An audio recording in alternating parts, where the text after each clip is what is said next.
Miss Marple and the Broken Teacup Code. Chapter 1. The Shattered Teacup. The village of St. Mary Mead had always seemed, to outsiders at least, the very picture of peace.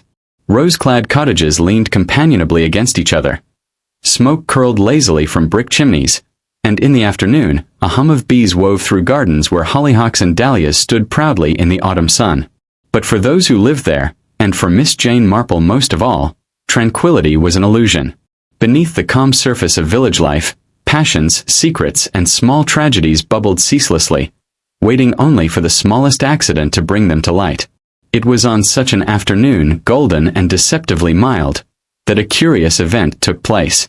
Mrs. Bantry, wife of the retired colonel, had invited a small gathering for tea. The vicarage was being repainted and Mrs. Clement had been fretting about the smell of varnish, so Mrs. Bantry, never averse to presiding over her drawing room like a benevolent queen, seized the opportunity. There were the usual suspects, herself, the vicar's wife Griselda, the brisk and formidable Miss Hartnell, and of course Miss Marple, sitting in her accustomed corner, knitting with serene concentration. The tea service, a gleaming Wedgwood set inherited from Mrs. Bantry's mother, was admired as always. Every cup, saucer and plate gleamed in soft ivory and pale blue. Mrs. Bantry prided herself on the collection and polished it with her own hands. "Well now," she said as she poured, "there is nothing so soothing as a proper cup of tea when the painters have upset the whole village with their ladders and shouting. Do have another scone, Griselda, you're far too thin for your own good." Griselda laughed and reached for one. "I shall, if only to please you, Dolly. The vicar claims I live on black coffee and curiosity." "I should think curiosity is a most indigestible diet," sniffed Miss Hartnell, who had little patience for Griselda's lightness of tone. "In my day, young wives knew how to bake bread before they knew how to paint their nails." Miss Marple looked up from her knitting with a gentle smile. "Oh, but curiosity can be very nourishing, don't you think? It is what keeps us interested in life. And if I may say so, occasionally helps us solve little puzzles." No one thought much of that remark at the time. The conversation turned, as it so often did, to village gossip. The arrival of a new lodger at Partridge Cottage, a London man named Andrew Linton. He was said to be a widower, quiet and polite, but somewhat aloof. Griselda remarked that she had seen him at church but never at the fete. Miss Hartnell thought it suspicious that a man of his age lived alone. Mrs. Bantry, who enjoyed defending the underdog, declared him merely shy. It was then that the curious thing happened. As Mrs. Bantry passed a cup to Miss Marple, there came a sharp, startling crack. The porcelain, flawless a moment before, split as though struck by an invisible hammer. The cup fell in two perfect halves into its saucer, the hot tea spilling like blood across the white tablecloth. "Oh, my word!" cried Griselda, jumping to her feet. "Dolly, your poor cup." Mrs. Bantry stared in horror. "But how extraordinary! I polished that very one this morning. It was quite perfect, I swear." "China does sometimes go," said Miss Hartnell matter-of-factly. "My mother's service did the same. Seams in the glaze, you know. Bound to happen." But Miss Marple bent forward, peering at the broken cup through her spectacles. Instead of the expected plain blue interior, faint lines and scratches caught her eye, revealed by the break. She adjusted her knitting bag on her lap, shielding her observation from the others. There, inside the porcelain, almost hidden beneath the glaze, were markings, tiny etched letters, worn but unmistakable. She said nothing at first, only murmured, "Dear me, how very curious." Mrs. Bantry rang for the maid, who carried off the fragments on a tray. "What a dreadful shame! That cup belonged to my mother. Still, one mustn't be sentimental. Better one cup than the whole set. Now another round, perhaps." The talk drifted on, but Miss Marple, behind her serene knitting, was no longer listening. She was thinking about those strange marks, which had seemed to form the beginnings of a word. Find. She could not be quite sure. Later, when the others departed and Mrs. Bantry walked her friend to the garden gate, Miss Marple ventured, very mildly, "Dolly dear, would you mind dreadfully if I asked to see the pieces again? Just for my own satisfaction." "Good heavens, Jane, of course. though what satisfaction you can find in broken crockery is beyond me. When the tray was brought once more, Miss Marple adjusted her spectacles, examining the shards in the golden light. Yes, there could be no doubt. Faint letters had been deliberately inscribed inside the porcelain, hidden from sight until the cup cracked. "Well," said Mrs. Bantry impatiently, "do you see anything?" "Oh, nothing of consequence," Miss Marple said quietly, carefully slipping a small scrap of paper into her knitting bag with her notes. "Only that cups do, as you say, sometimes go, at the oddest of times." Her blue eyes twinkled, but her thoughts were far from tranquil. She remembered wartime stories of coded messages hidden in the most unlikely of places. Sewing patterns, laundry lists, even the pattern of a teacup. And in that moment, Miss Marple felt a prickle at the back of her neck. The broken teacup was not an accident. It was a message waiting to be found. But from whom? And for whom? As the church clock chimed 6, the quiet lanes of St. Mary Mead seemed suddenly darker, the shadows longer. Somewhere in the village, she felt, a secret was stirring. And Miss Marple, needles clicking softly, resolved that she would not rest until she discovered what message the broken teacup had been meant to deliver. Chapter 2. A Stranger in the Village. The next morning dawned with the kind of crisp brightness that only early autumn in St. Mary Mead could manage. The air smelled faintly of damp earth and wood smoke, while the hedgerows glittered with dew. To most villagers, it promised a peaceful day. To Miss Marple, however, the memory of the broken teacup lingered uneasily, like a puzzle half solved. She rose early, as was her habit, tidied her small but immaculate sitting room, and took her breakfast. 1 boiled egg, toast cut into neat triangles, and a pot of her own strawberry jam. While she ate, she considered the faintly etched letters she had seen. Find. Nothing more had been legible, though she had copied them onto a scrap of paper. It was curious. Far too curious. And in Miss Marple's long experience, curiosity almost always led to trouble. By mid-morning she had determined on a course of action. She would pay a call on the newest resident of the village, the lodger at Partridge Cottage. Mr. Andrew Linton had arrived in St. Mary Mead only a fortnight ago. He had taken Partridge Cottage, a small but respectable house near the edge of the village, with ivy climbing up its walls and an orchard tumbling untidily at the back. The cottage had stood empty since old Mrs. Partridge's death, and its new occupant was therefore a subject of intense discussion. Miss Marple had already heard 3 versions of his story. According to Mrs. Price Ridley, he was a gentleman of independent means, who had lost a fortune on the stock exchange. According to the grocer's boy, he was a widower very sad, who never smiled. According to Miss Hartnell, he was up to no good, mark my words, and probably in league with the devil. Miss Marple, who never accepted hearsay without observation, tied on her blue hat and set out herself. An unexpected encounter. She did not have to go far. At the corner of the lane, she saw him approaching, carrying a small parcel wrapped in brown paper. He was a tall man, perhaps in his late 50s, with thinning hair brushed neatly back, and a face that was neither handsome nor plain, ordinary, except for the quick dart of his eyes, which seemed to measure everything around him. When he saw Miss Marple, he touched his hat politely. "Good morning, madam." "Good morning," Miss Marple returned with her sweet, unassuming smile. "You must be Mr. Linton. I am Miss Marple, from the High Street. I do hope you are finding Partridge Cottage comfortable." "Quite comfortable, thank you." His voice was courteous, but there was a guarded quality to it. "Such a charming little cottage," Miss Marple went on. "I remember dear Mrs. Partridge kept roses in the garden, but they went rather wild after she passed. Are you fond of gardening?" "Not particularly," he said a trifle too quickly. Miss Marple's eyes twinkled, though her expression remained mild. "Ah well, it can be a lot of work for one person. I myself have a dreadful battle with the bindweed. One feels sometimes that the weeds will outlive us all." That earned her a faint smile. But as he shifted the parcel from one hand to the other, she noticed his fingers trembling slightly. "Have you been to Mrs. Bantry's teas yet?" she asked innocently. "No," he said sharply. "I don't care for social gatherings." "Indeed. Oh, but you must meet everyone in the village sooner or later." We are a most inquisitive, that is to say, a most friendly community. Mr. Linton inclined his head. I prefer to keep to myself, Miss Marple. If you'll excuse me, good day. He walked on, his pace brisk. Miss Marple watched him disappear down the lane. She had seen enough to confirm what instinct already told her. Here was a man who carried secrets, and secrets, like weeds, had a way of forcing themselves into the open. Gossip at the vicarage. That afternoon, Miss Marple called at the vicarage.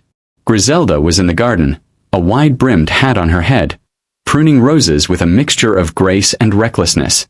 "My dear Jane," she exclaimed, throwing down the shears and kissing Miss Marple on the cheek. "Come in, come in.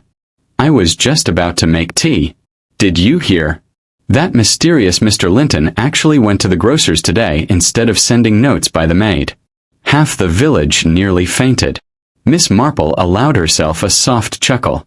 "He seems polite enough, but I should not call him forthcoming." Griselda rolled her eyes. "Dolly Bantry says he's shy. Miss Hartnell says he's a criminal in disguise. Personally, I think he's just one of those tiresome men who brood and think it makes them interesting." At that moment, the Reverend Clement joined them, his hands stained with ink from his morning sermon notes. "Who's brooding, my dear?" "Mr. Linton, of course. Jane here has met him." The vicar smiled at Miss Marple. "And what did you think?" Miss Marple folded her hands. "I think he is a man who has lived a long time in shadows. And sometimes, shadows follow one into the light." The vicar raised an eyebrow, accustomed to Miss Marple's cryptic observations. "I shall take your word for it, Jane. You are rarely wrong." Evening observations. That evening, Miss Marple sat by her window, the knitting needles flashing steadily in her hands. Across the fields, she could just see the dim outline of Partridge Cottage. A light flickered in an upper window, then went out. A moment later, another light appeared below. Mr. Linton was moving about restlessly, she thought. She remembered his trembling hands, the sharpness in his voice when she mentioned the Bantry's teas. And she recalled, with a shiver, how his expression had changed, just for a second, when she spoke of the broken cup at Mrs. Bantry's yesterday. Yes, he had reacted. He had tried to hide it, but she had seen the tightening of his jaw, the narrowing of his eyes. Why should a stranger care about an old teacup shattering in someone else's drawing room? Miss Marple set her knitting down and made a small note in her book. Mr. Linton, uneasy at mention of broken cup. The night grew colder. The village slept. But Miss Marple remained thoughtful, watching the light in Partridge Cottage flicker and fade. Something told her that the broken teacup, the strange message etched inside it, and the nervous new lodger were all threads of the same pattern. And patterns, as she often said, were her specialty. Chapter 3: Gossip and Whispers. The next few days in St. Mary Mead were unusually lively, for the subject of Mr. Andrew Linton had set the village buzzing like a disturbed hive of bees. No new arrival ever escaped scrutiny, and Mr. Linton, with his solitary habits and evasive manner, was ripe for speculation. For Miss Marple, who knew the rhythm of village life as a musician knows her scales, the sudden rise in gossip was both predictable and useful. People revealed more in their chatter than they realized, and Miss Marple had long ago perfected the art of listening without appearing to. At the grocer's. On Tuesday morning, she walked to Mr. Tom's grocer's shop, ostensibly to purchase tea and sugar. As she entered, the little bell above the door gave a cheerful tinkle, and she found herself behind Mrs. Price Ridley, who was holding forth in her usual commanding voice. "I saw him myself," Mrs. Price Ridley was declaring. 11 o'clock at night, and there he was, skulking about the churchyard like some common criminal. Mr. Tom, who had heard every scandal in the village since the reign of Queen Victoria, merely grunted. "Good morning," Miss Marple said gently, easing herself to the counter. Mrs. Price Ridley turned, her eyes gleaming at the chance of a new listener. "Ah, Miss Marple, you'll appreciate this. That Mr. Linton, our new neighbor if you please, was loitering about the churchyard. What honest man wanders among gravestones at such an hour, I should like to know?" Miss Marple adjusted her spectacles. Perhaps he was admiring the moonlight on the yew trees. Some people do enjoy the quiet of a churchyard. Mrs. Price Ridley sniffed. Moonlight, indeed. Mark my words, Jane Marple, that man has secrets. Secrets never stay buried, you know. Miss Marple gave a small, non-committal smile. Oh, very true. Though sometimes secrets are no more than unhappy memories. But she stored the remark carefully in her mind. Mr. Linton, in the churchyard, at 11 o'clock. Curious indeed. Tea at the Bantry's. That afternoon, Miss Marple attended another tea at Mrs. Bantry's. The drawing-room was filled with the warm scent of buttered crumpets and the chatter of the usual circle. Mrs. Bantry herself was in high spirits, delighted by the excitement. I do believe St. Mary Mead hasn't been this alive since the fate of 32, she laughed, passing a plate to Miss Hartnell. And all because of one poor, solitary man. Miss Hartnell, who prided herself on her sharp judgment, sniffed. Poor? Nonsense. He's hiding something. I've lived long enough to know the look of a guilty man. His eyes dart about like a ferret's. And I'll tell you what's more. The maid at Partridge Cottage told my cousin that he keeps a drawer locked at all times. What honest gentleman does that? Griselda, lounging elegantly in an armchair, rolled her eyes. Really, Miss Hartnell, every man is guilty of something if you dig far enough. Perhaps he simply keeps his socks under lock and key. The laughter that followed eased the tension, but Miss Marple's needles clicked steadily. A locked drawer. That was worth remembering. Mrs. Bantry leaned forward, lowering her voice theatrically. I heard he worked in London before coming here. Some sort of business, though no one seems to know what kind. There's a rumor he lost everything during the war. Or made a fortune and is hiding it, added Griselda wickedly. Miss Marple spoke softly, so softly that only those nearest her heard. Sometimes, you know, money brings as much unhappiness as poverty. I once knew a family where the inheritance caused no end of sorrow. Why, it nearly split the household in two. The others, used to Miss Marple's habit of wandering into anecdotes, smiled indulgently. But Miss Marple's sharp blue eyes remained thoughtful. A locked drawer. A churchyard visit. A man too quick to anger when asked about village life. Pieces of a puzzle, scattered on the table, waiting to be arranged. At the church. The following day, Miss Marple attended morning prayers at St. Mary's. After the service, she lingered in the churchyard, her gaze drifting across the moss-covered stones. She had known many of the names etched there. Some had been children in her youth, others young men lost to the war. As she walked, she noted the disturbed earth near the old yew tree. It might have been nothing. Badgers, perhaps, or the work of grave diggers preparing for a burial. But her instinct pricked at her. The soil looked recently turned. Reverend Clement came up beside her. A fine morning, Jane. Indeed, Leonard, Miss Marple said. She nodded toward the yew. I wonder, has there been a burial lately? The vicar frowned. Not there, no. That plot hasn't been touched in years. Miss Marple made no reply, but her mind, as ever, was quietly racing. Whispers in the lane. That evening, as she returned from visiting a parishioner, she overheard two young maids gossiping in the lane. They fell silent when they saw her, but Miss Marple, with a kindly smile, encouraged them to continue. Well, miss, it's only that my cousin works for him, one blurted. And she says he talks in his sleep. Something about ledgers and debts, and people who must never find out. The other maid giggled nervously. And she says he locks himself in his study for hours, writing things down, then burns the papers in the grate. Miss Marple made a sympathetic sound. Poor man. Perhaps he has sorrows that trouble him. The maids hurried off, relieved to be free of her calm gaze. But Miss Marple walked on slowly, her knitting bag swinging lightly at her side. Ledgers, debts, secrets, and all tied somehow to a broken teacup with the word "find" scratched inside. The quiet watcher. That night, Miss Marple sat again by her window.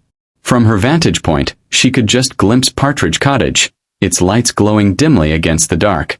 She saw Mr. Linton pacing in his study, his silhouette restless against the curtain. Once he paused, lifted a small object, perhaps a cup or a piece of porcelain, and stared at it for a long time before setting it down. Then he drew the curtains sharply closed. Miss Marple sighed, folded her knitting neatly, and made another note in her book. Mr. Linton, churchyard at night. Locked drawer. Talks in sleep. Ledger. The whispers were growing louder.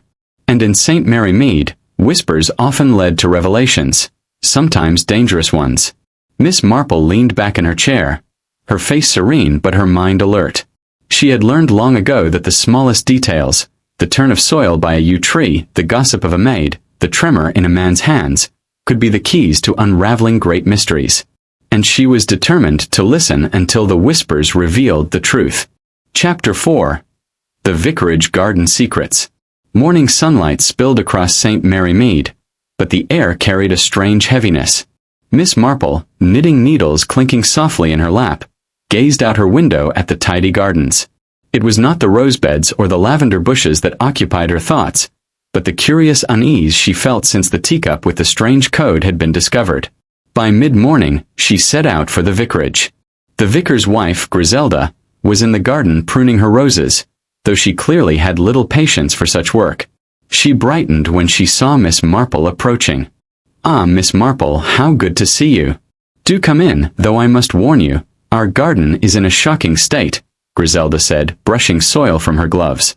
Miss Marple smiled. "It looks quite cheerful to me, my dear. Though, if I may say, roses rarely give up their secrets as easily as people do." Griselda laughed, not quite grasping the remark, and led her guest toward the back of the garden where the vicar was busy arranging some old parish books. It was then that Miss Marple's sharp eye caught something unusual. Half hidden under a stone bench near the hedge was a scrap of paper. Griselda hadn't noticed it, nor had the vicar. Quietly, as if she were admiring the flowers, Miss Marple bent to adjust her glove and slipped the paper into her reticule. Once seated with tea in the vicarage's sunny parlor, she carefully unfolded it. The paper was torn, the handwriting shaky, but it bore the same strange marks as those inside the teacup.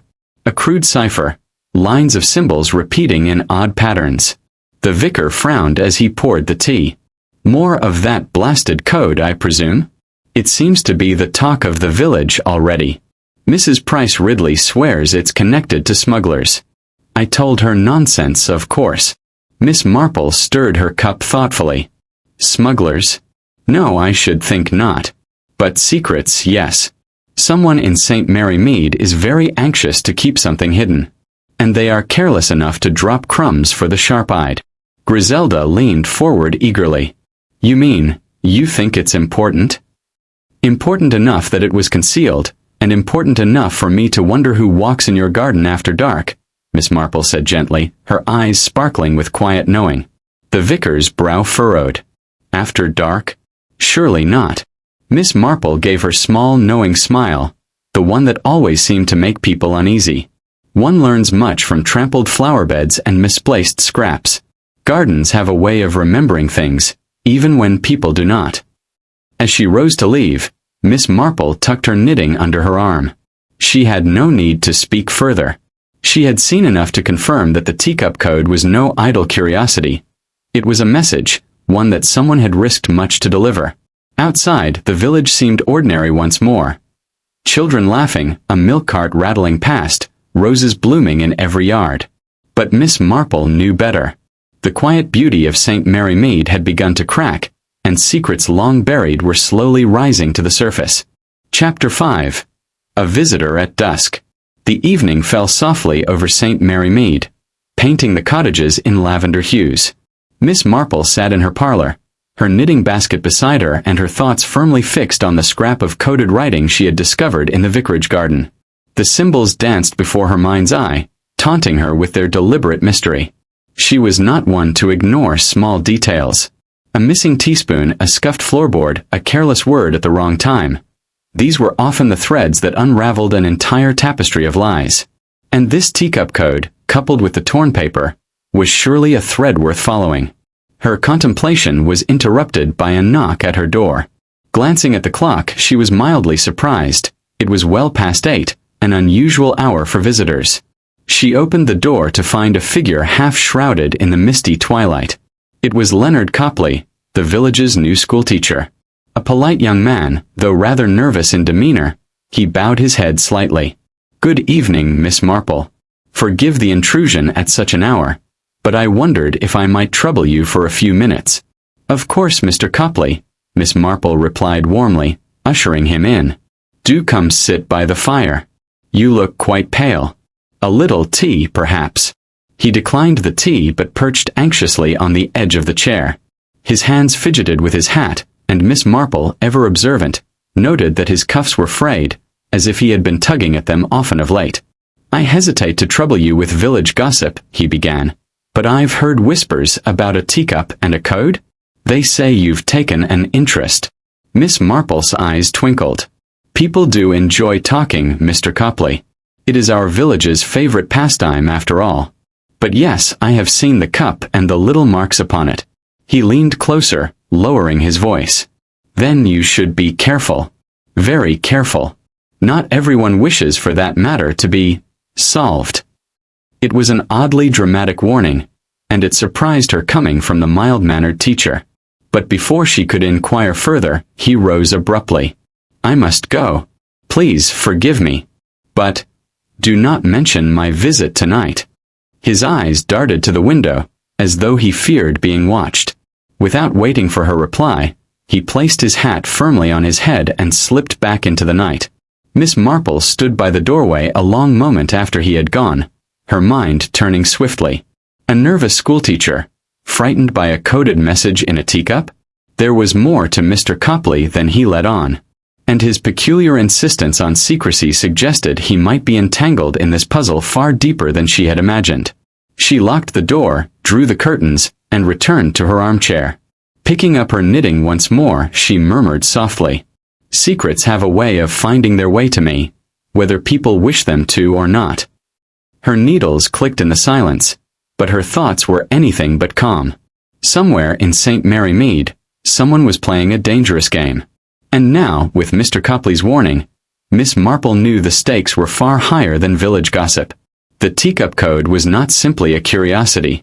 It was a key, and someone was very afraid she might find the lock it fit into. Chapter 6. The Whisper at the Post Office. The following morning, Miss Marple made her way to the post office, a small but lively hub where the pulse of St. Mary Mead could always be measured. Letters were the lifeblood of gossip, after all, and Miss Hartnell, the postmistress, had an uncanny ability to know everyone's affairs without ever leaving her counter. Miss Marple entered quietly, her knitting bag tucked under her arm.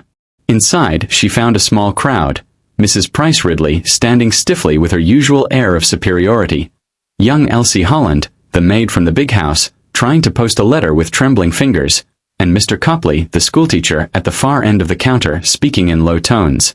Miss Hartnell noticed Miss Marple and gave her a brisk nod. "Good morning, Miss Marple. A busy day, it seems. Everyone's suddenly in need of stamps." "Indeed," Miss Marple replied, her eyes darting discreetly from face to face. She had no business prying openly, but her ears were as sharp as her knitting needles. It was then she heard it. A whisper, half stifled, as Elsie handed over her envelope. "It must go today, or else." The words were hurried, but they reached Miss Marple clearly enough. Elsie's eyes darted nervously to Mr. Copley before she hurried out of the shop. Miss Marple lingered by the rack of postcards, pretending to admire a faded print of Bath Abbey. She observed the young schoolteacher leave next, clutching a letter in his hand. His posture was tense, as though the envelope itself burned against his fingers. When the shop had quieted, Miss Marple stepped up to the counter. Miss Hartnell leaned closer and whispered confidentially, "Strange business, if you ask me. That maid, Elsie, looked ready to faint. And Mr. Copley, well, he's been in twice this week with letters he won't let anyone touch. Hand-delivered to London, he says. Odd, isn't it?"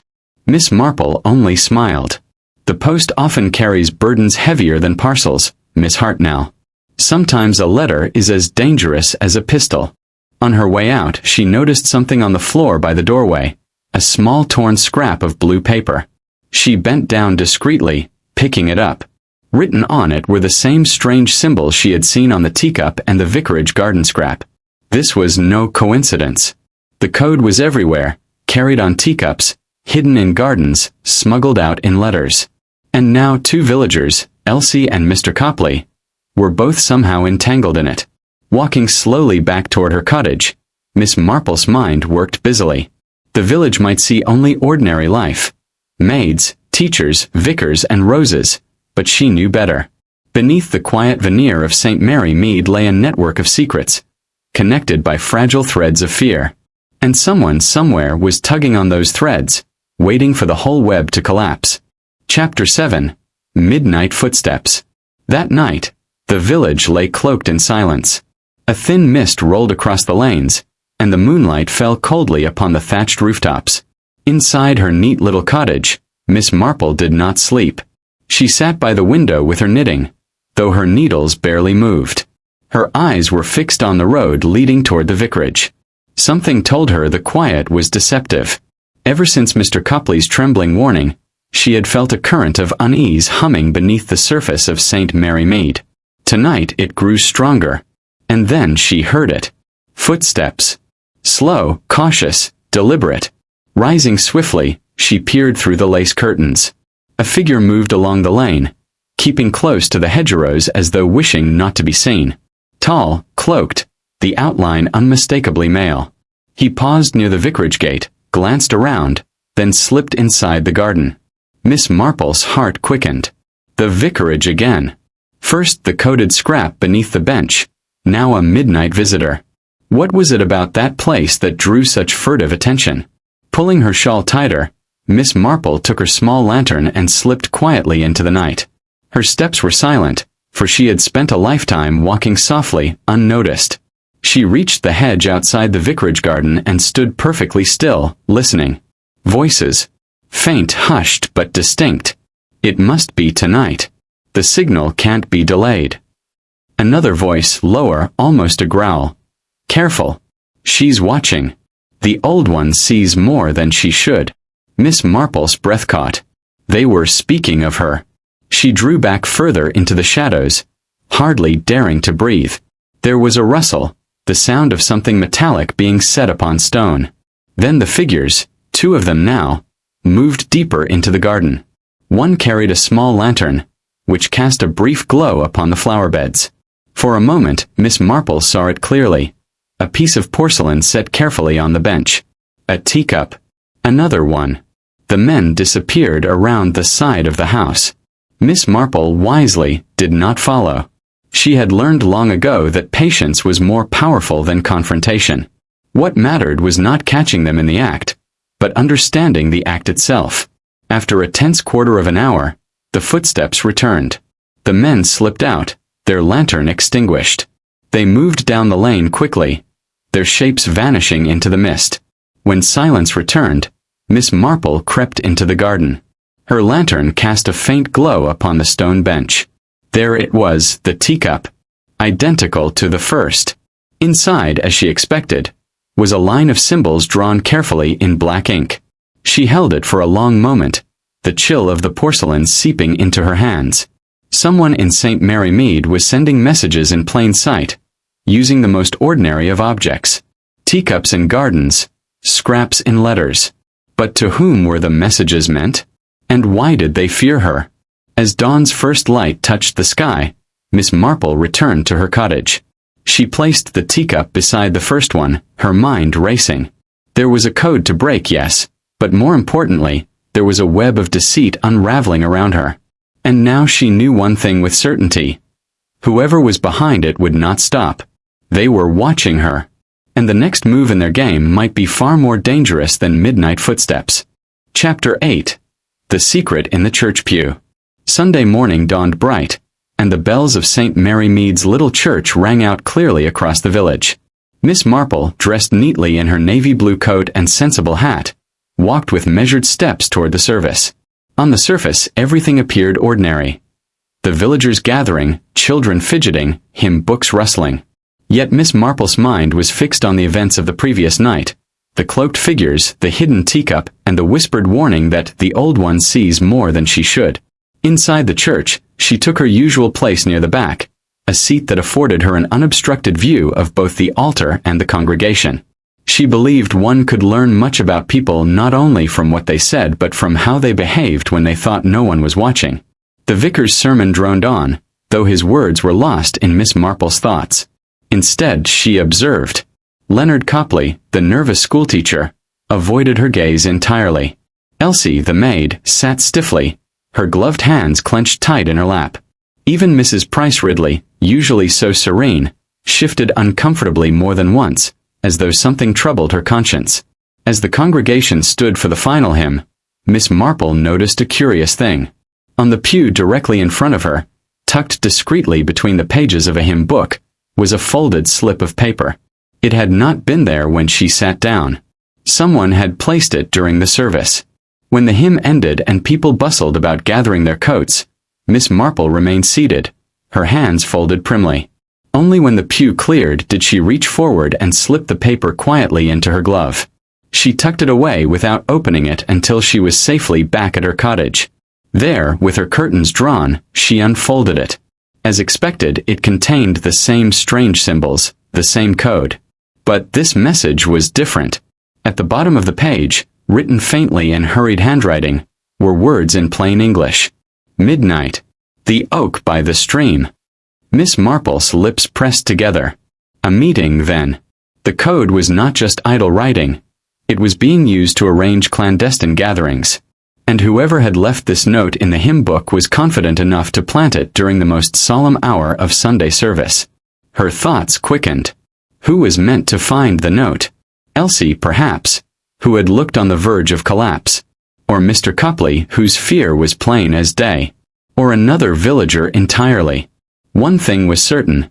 Miss Marple could not ignore this rendezvous. She folded the note back into her knitting bag, her eyes sharper than ever. The oak by the stream was a lonely place at midnight. Too lonely for any innocent errand. And if secrets were being traded in the shadows of St. Mary Mead, Miss Marple intended to be there to see it. Chapter 9. The Oak at Midnight. The night was colder than usual, the kind of cold that crept beneath one's shawl and lingered in the bones. Miss Marple wrapped herself tightly and made her way silently toward the stream. Few in St. Mary Mead would have believed the frail-looking elderly woman capable of venturing out alone at midnight, but Miss Marple had often said, "It is precisely because no one suspects me that I see what others cannot." The path to the stream was narrow, hemmed in by hedges that rustled faintly in the breeze. The moon hung low, casting pale silver light over the countryside. She kept her lantern shuttered, preferring the shadows. The oak tree soon loomed into view, a gnarled old sentinel by the water's edge, its roots twisted like the claws of some great beast. Miss Marple stopped a good 20 yards away, slipping into the shelter of a bush. Her keen eyes never wavered from the tree. For a long while there was nothing but the sound of the trickling stream. Then, faintly, she heard it. Footsteps. Two figures approached from opposite directions. One she recognized at once, Mr. Leonard Copley, the schoolteacher, his face pale even in the moonlight. The other was harder to identify, cloaked and hooded, but tall and broad-shouldered. Copley's voice trembled. "You shouldn't have left the note in the church. It's too risky." The cloaked man's voice was low, rough. "You worry too much. No one suspects a thing. Did you bring it?" Mr. Copley fumbled with his coat pocket and produced an envelope. His hands shook as he passed it over. The cloaked man opened it quickly, glancing at the contents before slipping it inside his cloak. "It will do," the man muttered. "The next message will be delivered as before. Do not fail me, Copley. And if she finds out—" The teacher stammered. "The old woman, Miss Marple, she knows things. I can feel it." The cloaked man gave a low, humorless chuckle. "Then she must be dealt with."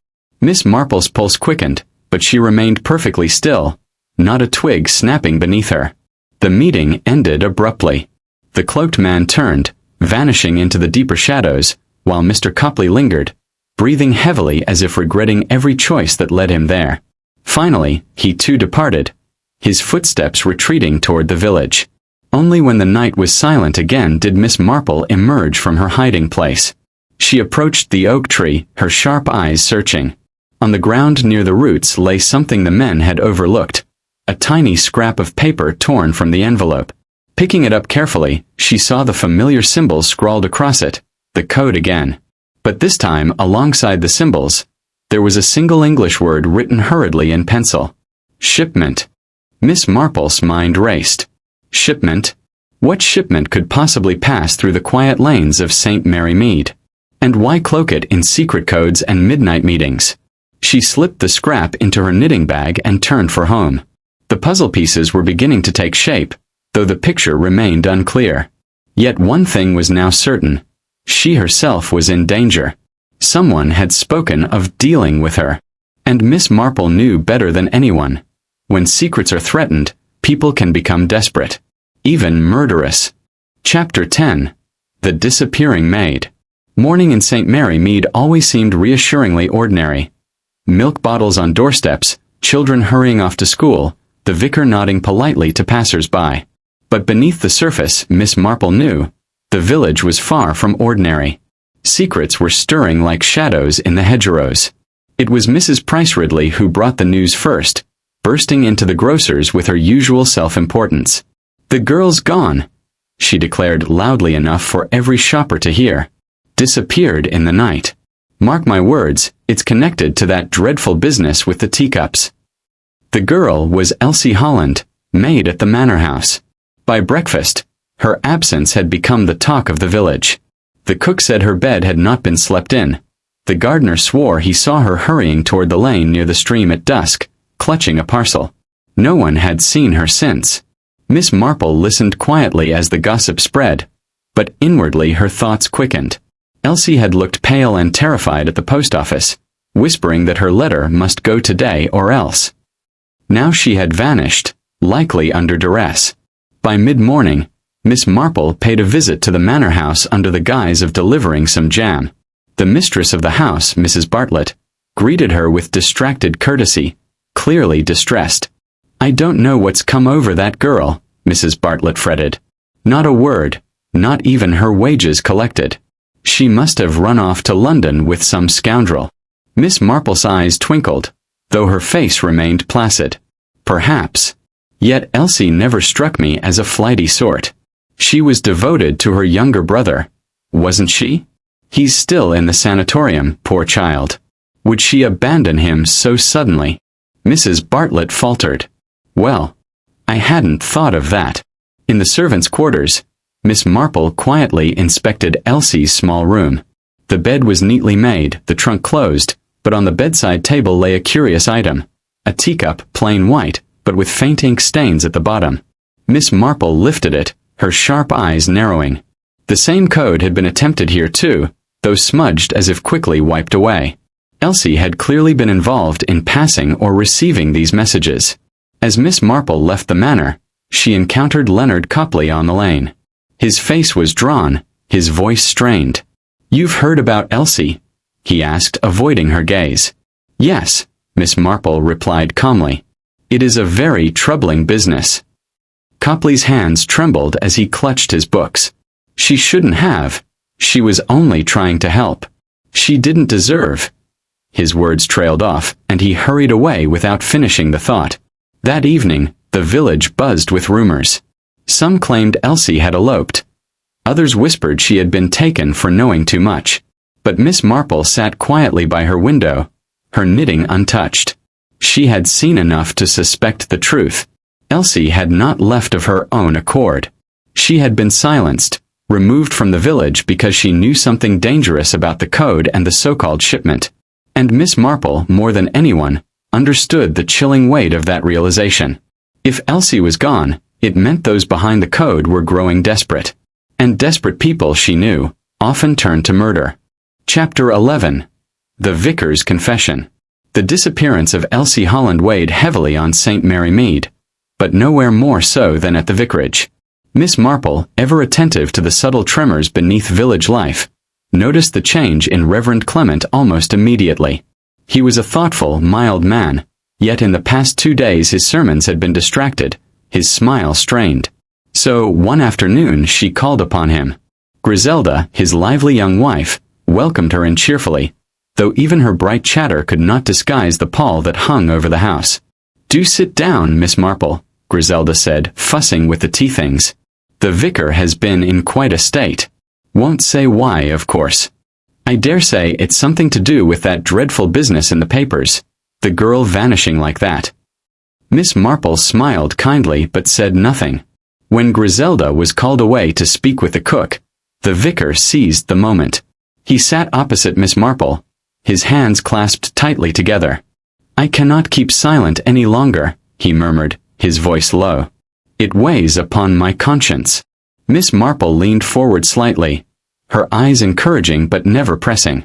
"You may speak freely to me, Mr. Clement. Sometimes, you know, a burden shared is a burden halved." The vicar swallowed hard. "It began weeks ago. Anonymous letters, slipped under the church door. Pages filled with those strange symbols.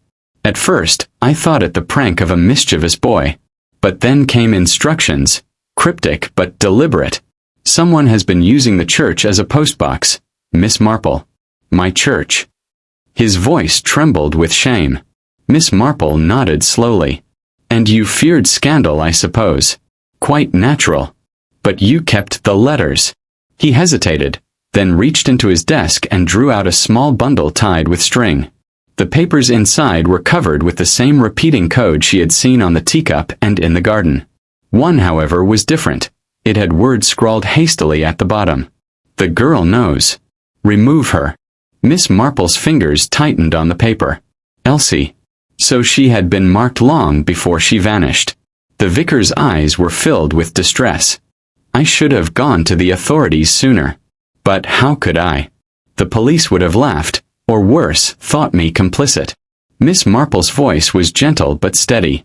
"No one can foresee the end from the beginning, Mr. Clement. What matters now is that you have spoken, and that these letters confirm what I have suspected. A conspiracy of some weight is afoot in St. Mary Mead." He bowed his head as though relieved to unburden himself. "You believe it truly dangerous, then?" "Oh yes," Miss Marple said softly, her eyes distant. "Dangerous enough to frighten a maid into silence, to drive a schoolteacher to midnight meetings, and to use God's own house for secret exchanges." She placed the letters carefully back on the desk. "But dangerous, too, for those who play such games in a village where everything is noticed, eventually." The vicar looked at her with a mixture of awe and fear. "You mean to unravel this, don't you?" Miss Marple smiled faintly, her needles clicking once more in her lap.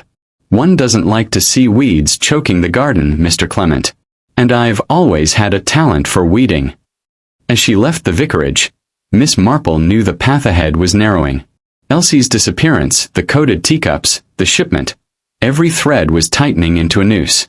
And she also knew that if she were not very careful, she herself might be the next name scrawled at the bottom of one of those dreadful letters. Chapter 12. Whispers in the Garden. The gardens of Lady Harcourt's estate, usually a sanctuary of roses, lavender and calm, had turned into a place of nervous whispers.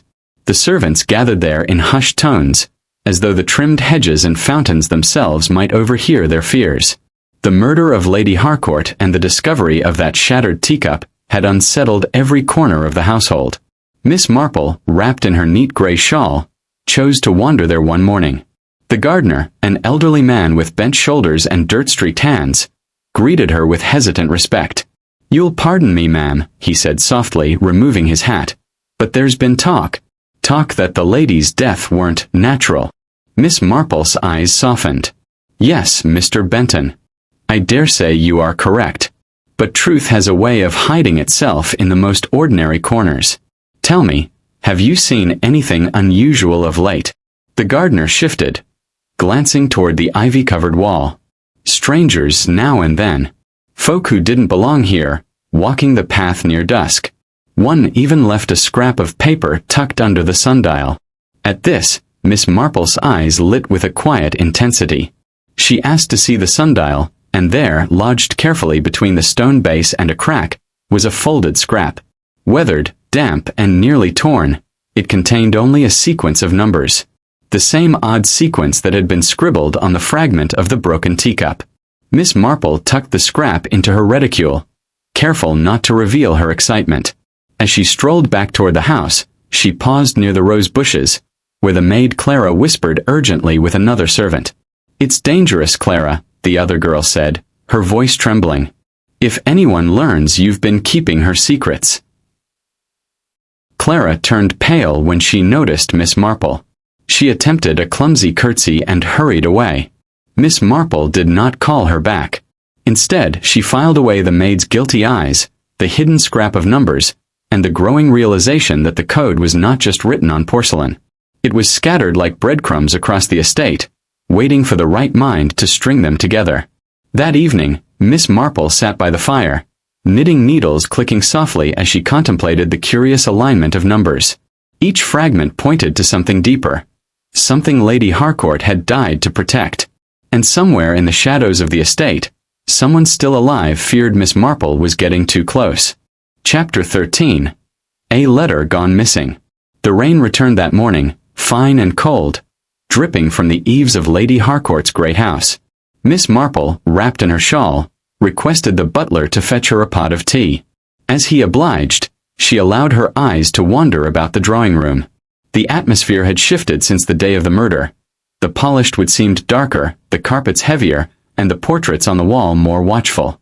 Colonel Somerton had joined her, his stiff frame seated opposite, fingers drumming on the arm of his chair. "You've uncovered something," he said bluntly. "I can see it in your eyes." Miss Marple smiled faintly. "One learns to observe, Colonel. Sometimes, small details reveal themselves more loudly than the boldest confession." She withdrew the damp scrap of paper she had found beneath the sundial and held it toward him. The sequence of numbers was smudged, but still visible. "This is the second such fragment. The first was found on a piece of broken porcelain. Surely not coincidence." The colonel frowned. "A code, perhaps? Military? Banking? Or," Miss Marple murmured, "a personal cipher. Something meaningful only to the one who wrote it, and perhaps to those who fear its discovery."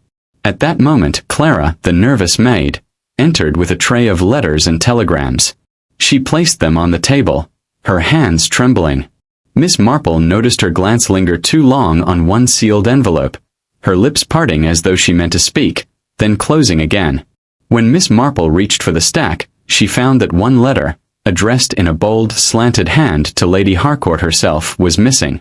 She had noticed it earlier in the butler's possession, a pale blue envelope with a distinctive wax seal. Now it was gone. Miss Marple's knitting needles paused mid-air. "Clara," she said gently, "did you misplace something on the way here?" The maid stammered, her face turning crimson. "No, ma'am. I don't know what you mean." And before another word could be pressed, she hurried out of the room. The colonel rose at once. "We should confront her." But Miss Marple shook her head. "Not yet. If the letter is missing, it is because its contents would have shed too much light, too soon. A thief often betrays more in the act of hiding than in the act of showing." Her mind returned to the numbers, the fragments, and now the missing letter. Every piece fit together, yet the picture remained veiled. And somewhere in that house, a frightened servant, or a cunning murderer, was holding on to secrets that could shatter the code wide open. That evening, Miss Marple sat quietly at the window of her guest room, watching as Clara slipped out into the garden despite the rain. In her hand was a small parcel, wrapped in oilskin. She buried it swiftly beneath a rosebush, glancing nervously toward the house. Miss Marple's eyes narrowed. The maid was not merely nervous. She was a link in the chain. And the chain was tightening. Chapter 14. The Parcel Beneath the Roses. The storm had passed by dawn, leaving the gardens heavy with the scent of wet earth and crushed petals. Miss Marple, never one to miss an early walk, stepped outside with deliberate quietness. Her shawl was wrapped snugly against the morning chill, her small frame nearly blending with the hedges as she made her way toward the rosebush where Clara had hidden the parcel the night before. The soil was damp and soft. A faint disturbance, no more than a gardener's careless spade might have left, betrayed the spot. With surprising swiftness for her age, Miss Marple knelt and began to loosen the earth. Her fingers touched oilskin, slick with moisture. She pulled free the small bundle, her breath misting in the cool air. Inside was not a letter, as she half expected, but a thin notebook. Its cover was cracked leather, faded with age. She opened it carefully, revealing page after page of numbers, interspersed with tiny sketches. Teacups, flowers, stars, and peculiar shapes that seemed to correspond to the sequences. A code book. Miss Marple's sharp eyes flicked across the entries, recognizing patterns, the way numbers paired with images. This was no child's fancy. It was deliberate, organized, and dangerous. Someone had used this very book to communicate messages that could be hidden in plain sight. She heard footsteps and quickly slipped the notebook into her reticule, brushing soil from her hands. Clara appeared, pale and anxious, carrying a basket of linens. When she saw Miss Marple by the roses, her face drained of what little color remained. "Good morning, Clara," Miss Marple said kindly, as though nothing at all were amiss. Clara swallowed hard. "Morning, ma'am." She shifted the basket, avoiding the older woman's gaze. Miss Marple let the silence stretch until the maid's nerves frayed. "It's difficult, isn't it?" she murmured. "To carry a burden that isn't your own?" Clara froze. The basket trembled in her hands. Miss Marple added softly, "Secrets are heavy things, my dear. They weigh upon the soul. And sometimes, trying to protect another only puts oneself in greater danger." Clara's lips parted, her eyes shining with unshed tears. But before she could reply, the sound of a door slamming from the house startled her. She darted away, vanishing around the corner of the hedge. Miss Marple sighed, adjusting her shawl. She had no wish to corner the girl yet, not until she had deciphered what the notebook truly meant.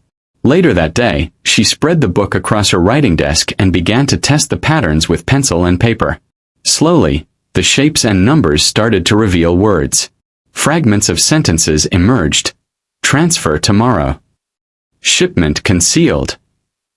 Meeting at dusk. Her knitting needles lay forgotten beside her chair. This was not a simple household squabble nor an inheritance quarrel. This was something far wider, more dangerous. A network of messages hidden in teacups, numbers, and fragments scattered like puzzle pieces. As she leaned back, her eyes narrowed. Lady Harcourt had known. She had tried to shield the truth, but in doing so, she had placed a target upon herself. And whoever had silenced her was still watching. Chapter 15: Patterns in Porcelain. Miss Marple sat at the writing desk in her modest guest room, the thin notebook spread before her like a relic from another world. Outside, the estate bustled with the strained normalcy of servants trying to continue their duties under the shadow of death. But within her room, the air was thick with the quiet hum of thought, the kind of silence that Miss Marple found most productive. She adjusted her spectacles and studied the code again. The notebook pages were filled with sequences of numbers, always grouped in 3s or 4s, paired with small sketches. One page, for instance, showed the numbers 7-14-3, beside a drawing of a teacup with a hairline crack. Another, December 9th, 21, next to a star. Slowly, Miss Marple began to see the system. The numbers corresponded to letters, but not in a straightforward alphabetic manner. They had been shifted, perhaps rotated, like a wheel turned out of alignment. She tested a few sequences on paper. After several false starts and a few patient sighs, the words began to appear. Shipment. Harbor. East Wing. Her knitting needles clicked idly in her lap as her mind worked. Smuggling. Hidden under the cover of Lady Harcourt's hospitality? Or perhaps without her knowledge, until she discovered it too late? The pieces of Broken Teacup now seemed less like accident and more like deliberate warning. The code had been inscribed in fragments upon china itself. Messages passed under the noses of unsuspecting guests over tea. It was clever, invisible, and dangerous. A knock at the door interrupted her thoughts. Clara slipped in, pale as ever, clutching the edge of her apron. Her voice quavered. "Miss Marple, I didn't mean any harm. Truly, I didn't." Miss Marple gestured for her to sit. "Come, child. Burdens shared are lighter to bear."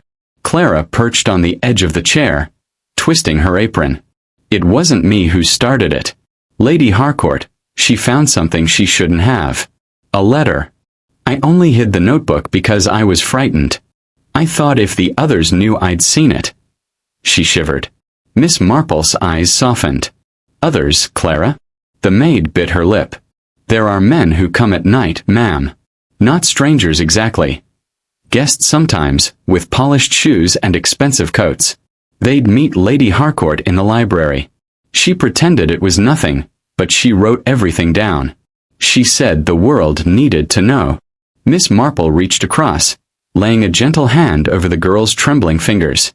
And for that, my dear, she paid the price. Before Clara could answer, footsteps echoed down the corridor. A heavy, deliberate tread. Clara's face went white. She sprang up, whispering urgently, "Please, don't tell them I spoke to you." Then she fled, vanishing into the hallway.